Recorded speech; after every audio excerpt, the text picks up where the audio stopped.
بسم اللہ الرحمن الرحیم۔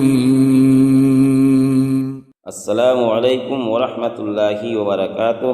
محترم سامعین، معوذتین کی فضیلت۔ سورۃ الناس اور سورۃ الفلق کو معوذتین کہتے ہیں۔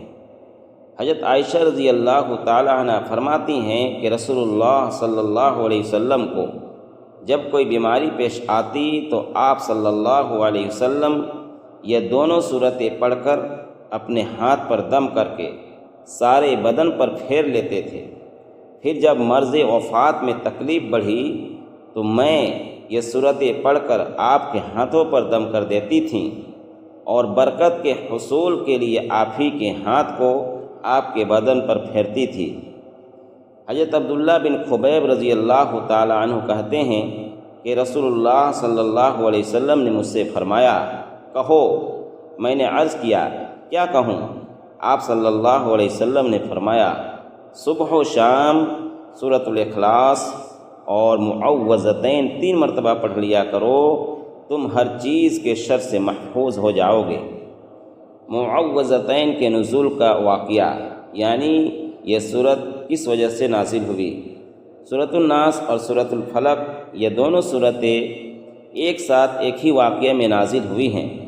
احادیث میں واقعہ اس طرح بیان کیا گیا ہے کہ لبید بن عاصم جو ایک یہودی تھا، اس نے آپ صلی اللہ علیہ وسلم پر جادو کیا اور اس جادو کی چیز کو کھجور کے پھل کے غلاف میں رکھ دیا، ایک کنویں میں پتھر کے نیچے دفن کر دیا۔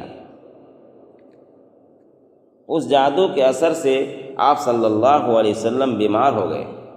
آپ کو دنیاوی کاموں کے بارے میں کبھی کبھی یہ محسوس ہوتا کہ میں یہ کام کر چکا ہوں، حالانکہ وہ کام آپ نے نہ کیا ہوتا۔ اس بیماری میں آپ تقریباً 6 مہینے تک مبتلا رہے، لیکن کسی کو معلوم نہ تھا کہ اصل بیماری کیا ہے۔ چنانچہ ایک روز آپ صلی اللہ علیہ وسلم نے حضرت عائشہ رضی اللہ تعالی عنہ سے فرمایا، اللہ تعالیٰ نے مجھے بتلا دیا ہے کہ میری بیماری کیا ہے، اور فرمایا کہ خواب میں 2 شخص آئے، ایک میرے سرہانے بیٹھ گیا اور دوسرا پیر کی طرف۔ سرہانے والے شخص نے دوسرے سے کہا، ان کو کیا تکلیف ہے؟ دوسرے نے کہا، ان پر جادو کیا گیا ہے۔ پہلے نے پوچھا، ان پر جادو کس نے کیا؟ دوسرے نے کہا، لبید بن عاصم نے، جو یہودی ہے۔ پہلے نے پوچھا، کس چیز میں جادو کیا ہے؟ دوسرے نے کہا، ایک کنگھے اور اس کے دندانے میں۔ پہلے نے پوچھا، وہ کہاں ہے؟ دوسرے نے کہا، کھجور کے غلاف میں، جس میں کھجور کا پھل پیدا ہوتا ہے، اور اس کو زروان نامی کنواں میں ایک پتھر کے نیچے دفن کر دیا ہے۔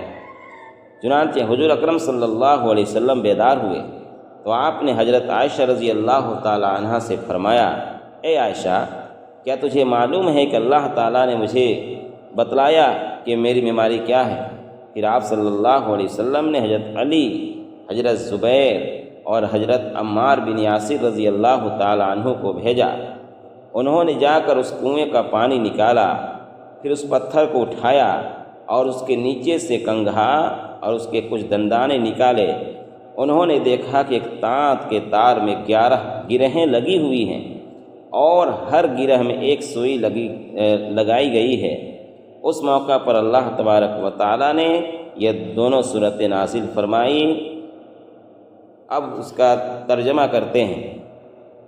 بسم اللہ الرحمن الرحیم، قل اعوذ برب الناس۔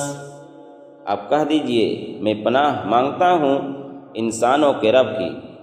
قل، آپ کہہ دیجئے، اعوذ، میں پناہ مانگتا ہوں، برب الناس، انسانوں کے رب کی، ملک الناس، الہ الناس، انسانوں کے بادشاہ کی، انسانوں کے معبود کی، انسانوں کے بادشاہ کی، انسانوں کے معبود کی، من شر الوسواس الخناس،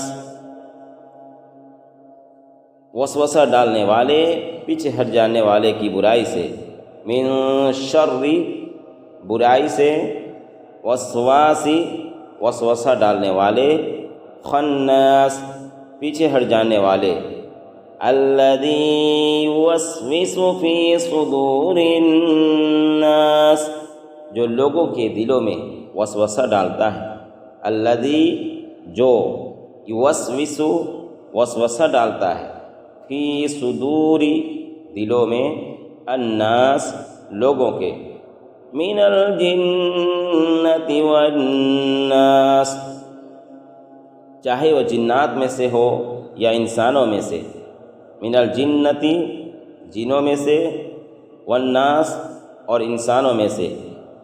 سورۃ الناس کی قیمتی نصیحت یہ ہے کہ سورۃ الناس میں ان تمام قسم کے شیطانی اور انسانی وسوسوں سے پناہ مانگی گئی ہے جس کی وجہ سے آدمی گناہوں میں مبتلا ہو کر اپنی آخرت کو تباہ و برباد کر لیتا ہے۔ شیطان انسان کے دل میں برابر وسوسہ ڈالتے رہتا ہے۔ انسانوں میں بھی کچھ لوگ ایسے ہوتے ہیں جو ایسی باتیں یا اشارے کرتے ہیں جس سے دوسرے انسان کے دل میں طرح طرح کے برے خیالات اور گناہ کے جذبات پیدا ہوتے ہیں۔ آپ حضرات سے گزارش ہے کہ ویڈیوز کو لائک کریں اور دوسرے کو شیئر کریں۔ اجازت دیجیے، السلام علیکم ورحمۃ اللہ وبرکاتہ۔